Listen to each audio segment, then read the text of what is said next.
ಇದು ಇದು ಒಂದು ಸೈಕಲ್ ಚಕ್ರ. ಹೇಗೆ ಅಂತಂದ್ರೆ ಪ್ರಾರಂಭದಲ್ಲಿ ಜೇನು ಗೂಡನ್ನ ಇಟ್ಟಾಗ ಇಷ್ಟಕ್ಕೆ ಮಾತ್ರ ಇಟ್ಟಿರ್ತದೆ.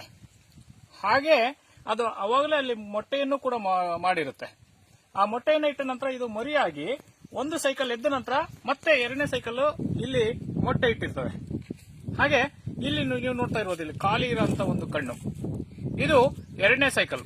ಇನ್ನು ಲಾಸ್ಟ್ ಎಂಡ್ ಇದೆಯಲ್ಲ ಅದು ಮೂರನೇ ಸೈಕಲ್. ಹೀಗೆ 3 ಹಂತಗಳಲ್ಲಿ ಮೊಟ್ಟೆಯನ್ನ ಇಡ್ತಾ ಹೋಗ್ತದೆ. ಇಲ್ಲಿ ನೀವು ಮೇಲ್ಭಾಗದಲ್ಲಿ ನೋಡಬಹುದು. ಇಲ್ಲಿ ಕೆಳಗಡೆ ಎಷ್ಟು ಹುಳಗಳು ಅಂದ್ರೆ ಮರಿ ಆಗಲಿಕ್ಕೆ ರೆಡಿ ಇರ್ತದೋ ಅಷ್ಟು ತುಪ್ಪ ಇಲ್ಲಿ ಮೇಲೆ ರಿಸರ್ವ್ ಇರ್ತದೆ.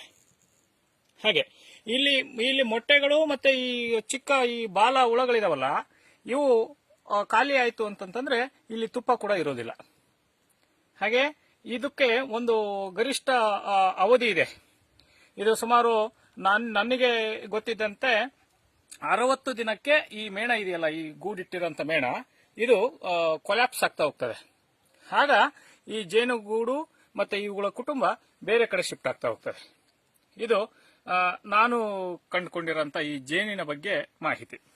Thank you.